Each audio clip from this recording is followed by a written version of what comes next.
I love dirt. Did I tell you that? I love dirt. And I'm not gonna apologize for it. I'm not gonna tell you that, well, that's real. No, I love dirt. Especially when it deals with media folks. The same folks that throw dirt at us and dig up dirt on other people. So when it happens to them, I find it even more amazing. Look at the story I just did before. Check it out on Fox News with Judge Janine and Hannity and this one. From Howard Stern to... They're all the same, these people. But Laura Loomer, she's incredible. She is incredible. She is nobody. You think Candace Owens? Notice they're women, right? Candace Owens who? Tucker Carlson. Tucker Carlson's a wimp. Candace Owens is, what am I saying? Loomer is just out of control.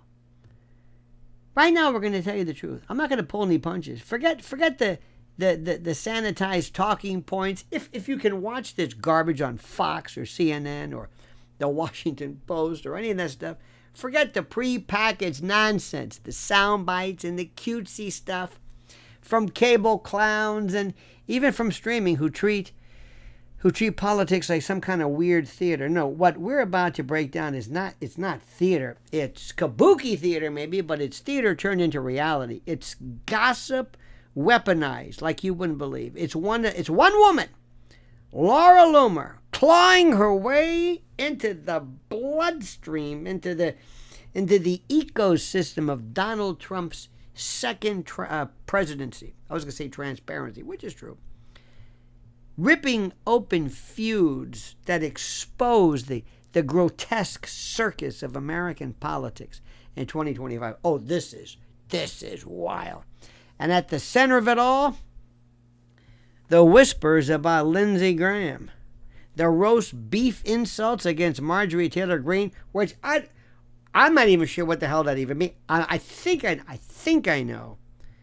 My initial version of that was a little bit weird. I don't even want to tell you what I interpreted this as. But, and the lawsuit against Bill Maher and the quiet purging of Trump staffers that she considers to be disloyal. Oh, she is. She wields some power. And this is open warfare against the GOP establishment and the State Department, and I love it. I love it. And there's nothing that compares to this. Nothing.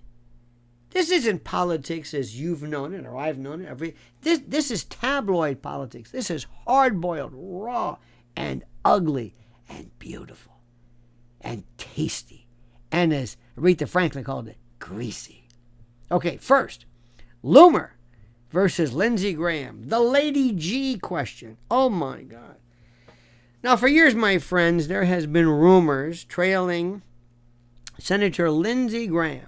Washington insiders and a bunch of folks have been snickering about old Lindsey, about his bachelor life, the private dinners, the whispers behind closed doors. Okay. The nickname Lady G bounced around the Capitol like a dirty joke for the longest time, and nobody really wanted to address it. Nobody wanted to claim ownership of it. But the question is, people are saying, is he gay? Is he gay? Now, we have to start off. We have to give the official Seinfeld proviso here. Nobody cares. Nobody cares. But there's something about it which is bothersome, and that's the fact that it is yet again this kind of hypocrisy of the GOP. They rail and rally and scream about against, trans this and that, but when it comes to their own ranks, they don't really say anything. So then came Laura Loomer. Not content with whispers, not satisfied with innuendo. And by the way, innuendo does not mean an Italian suppository. She detonated the charge under oath in her deposition against Bill Maher. This is what everybody's talking about. It is wild. They didn't even ask her. This is the quote. Several of President Trump's staff have told me in confidence that Lindsey Graham is gay. What? And they're saying, excuse me, did we ask you that?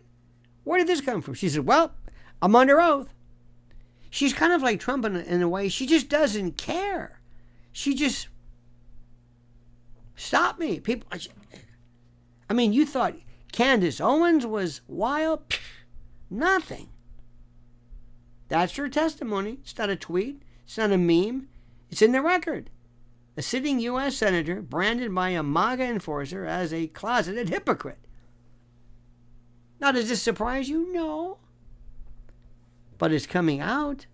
Interesting use of the term. So let's be clear. Lindsey Graham has never acknowledged these rumors. He swats them away. He explains that he never got married because something about his sister. Oh, he has to represent. Who cares? But in politics, see, truth often takes a backseat to perception. And the perception now is that Graham's fiercest critics aren't Democrats, aren't those, the usual subjects, but Trump's own orbit, so to speak. Those who see him as a soft-bellied hawk, addicted to war spending and certain lobbying groups and globalist talking points. So they're very upset with him. And the idea, this is sniping. Does this have anything to do with anything? No. Look, you and I know if you got a problem with Lindsey Graham, just say it. But his being gay or not, and by the way, there's others, I'm not even going to tell you, but there are people in Trump's own group who are rumored as well. Duh. Go to any group and there's going to be people rumored. But that's not the point. These are GOPers. Now think about the hypocrisy charge. Think about this.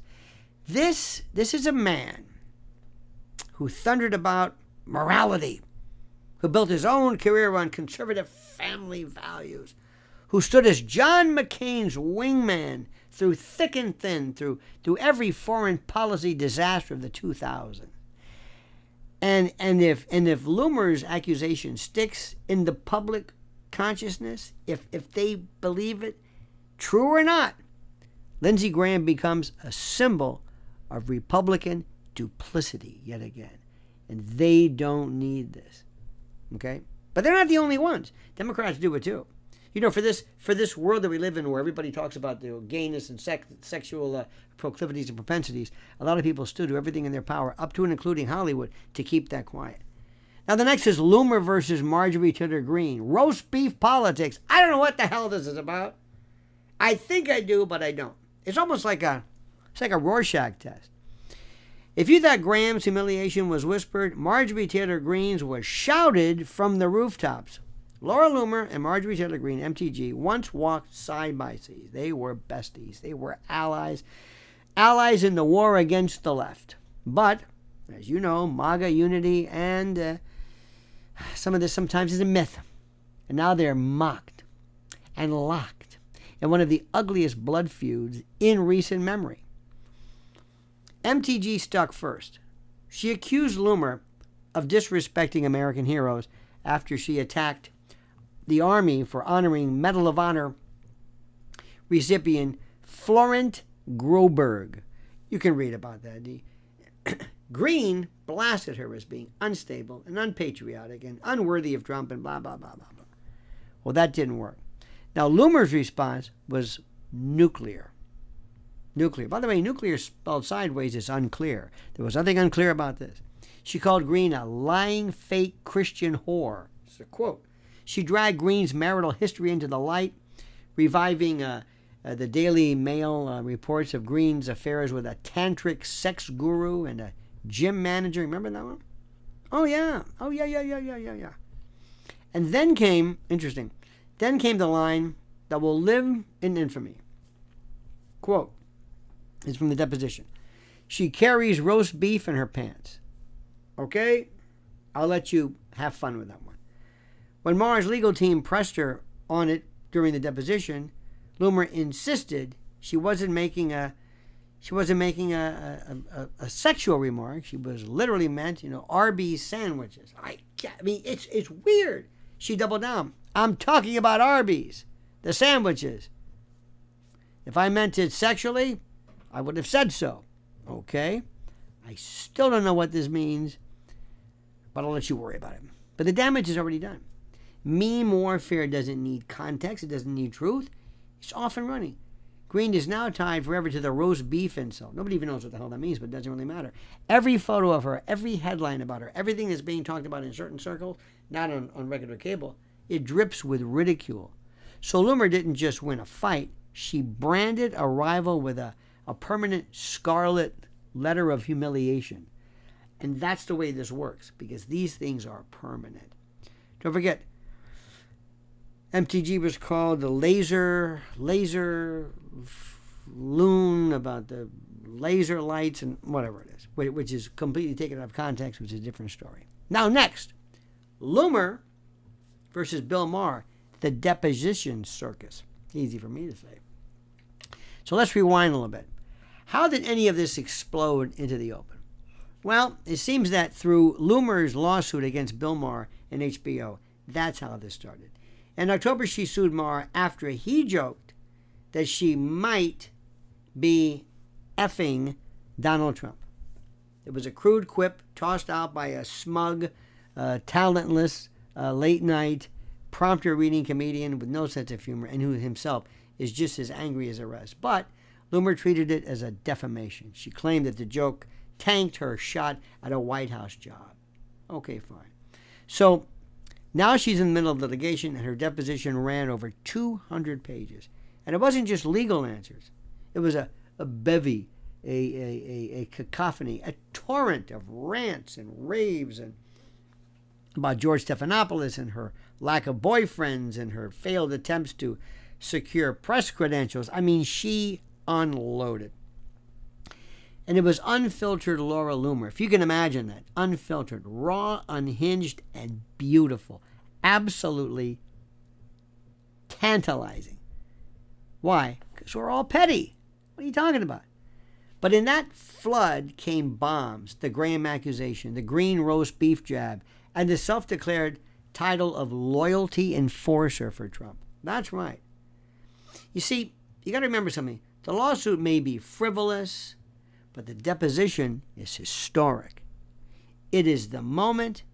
It is a moment that Laura Loomer's worldview was transcribed and archived and injected into the bloodstream and the consciousness of American politics. It was beautiful.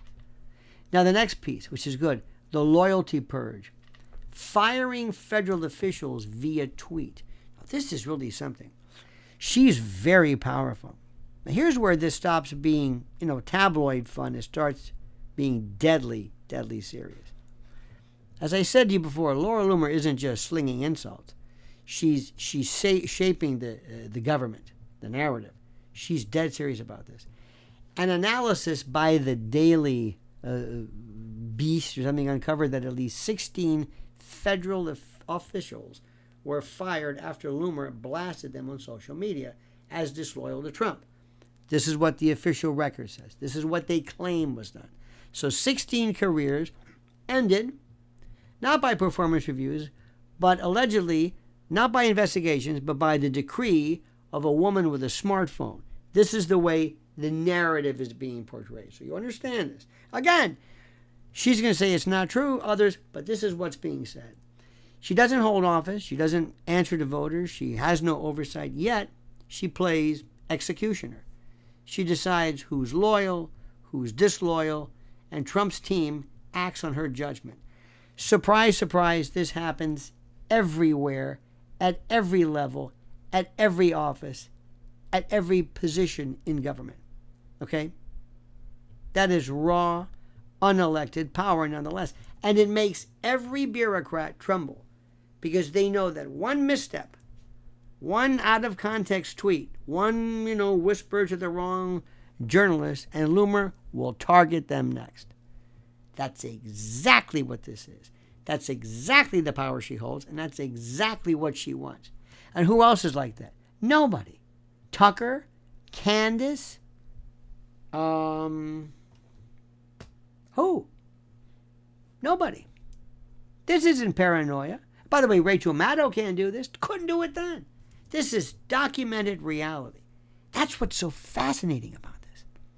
Absolutely fascinating. Now, the next piece. Laura versus Marco Rubio in the State Department. Now, this is really interesting. This is a good one. Her targets don't end with Graham and with Greene. Graham Greene. She's running now and gunning for Marco Rubio. Little Marco. She's branded him a coward, accused him of betraying children in Gaza, and mocked him as a globalist puppet. This is so interesting if you think about her claim. But anyway, she revives the little Marco insult and doubles it. To her, Rubio isn't just a rival. He's an enemy of the movement. That's what she's saying. Then there's the State Department. See, Loomer accuses it of enabling atrocities. Sound familiar? It's very, very McCarthy-esque, the State Department. Covering up truths about, foreign policy, betraying America for international elites and all this other kind of jazz. And she does it all from her phone, in essence. Weaponizing the very paranoia, the very outrage, the very movement that fuels the MAGA base itself. And the MAGA base loves when quislings are identified. They love it when traitors are pointed out. And then you have Loomer versus reality. This is the deposition quotes. Let's go deeper into the deposition. Her quotes aren't just insults, they're windows, some say, into a mind and a personality that thrives on chaos, loves it, and seeks it out. When pressed about MTG, she said, quote, because I know she likes to eat at Arby's. Again, I don't know what the hell that means. I don't know what this is about, but whatever. When pressed about MTG, she said, several of President Trump's staff have told me in confidence that Lindsey Graham is gay. This is another thing. I say, whoa, what is that? And people are saying, excuse me, we're here about Bill Maher. And when forced to answer and pressed about whether her comments are sexual, she says, no, I would have said it if I meant it. Think about it. I would have said it if I meant it. This is not strategy. This isn't anything but careful messaging. This is unfiltered aggression poured into the bloodstream of government. And it works because it terrifies people. And it works because officials know Trump listens, even when he pretends not to. And then you get the broader picture, tabloid politics as reality. Let's step back for a moment. What does all this really mean? It means that we no longer live in a system where policy drives politics. We live in a system now where scandal is the currency, where memes outweigh legislation, where insults travel farther and further than laws. Laura Loomer has tapped into that system like nobody else. She doesn't need a congressional seat. She doesn't need to pass bills. She just needs to roast rivals and sue comedians and shout louder than anyone else, and it works. Because while she's trending with roast beef memes or whatever it is, America's real problems, fentanyl, the open border, endless foreign wars, slide and move into the shadows. The circus is the system. The gossip, if you will, is the governance. And this is something so fascinating, so interesting, so beyond anything I've ever seen before. I absolutely love this. And if I told you anything else, if I told you anything but this, I would be lying. I would be lying, my friend. I would be lying. So there you have it. So what do you think? What are your thoughts and comments? Who compares to her in terms of sheer unmitigated power, unbridled power? Who? What do you think about her comments? What do you think about what she said? It's fascinating.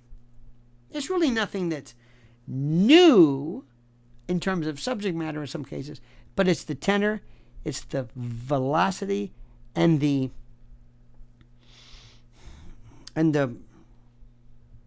anger, the ferocity, velocity, the contumacy, if you will, of it, that I find fascinating. So do me a favor, dear friend. Please like the videos. Like this. Like it. Please hit that button and subscribe to every new and upcoming new video and live stream.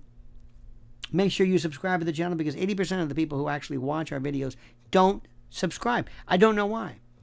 And answer the questions I've supplied for you about what you think about this. This is fascinating stuff. And you know it is. And now I ask you, my friends, to comment as you see fit.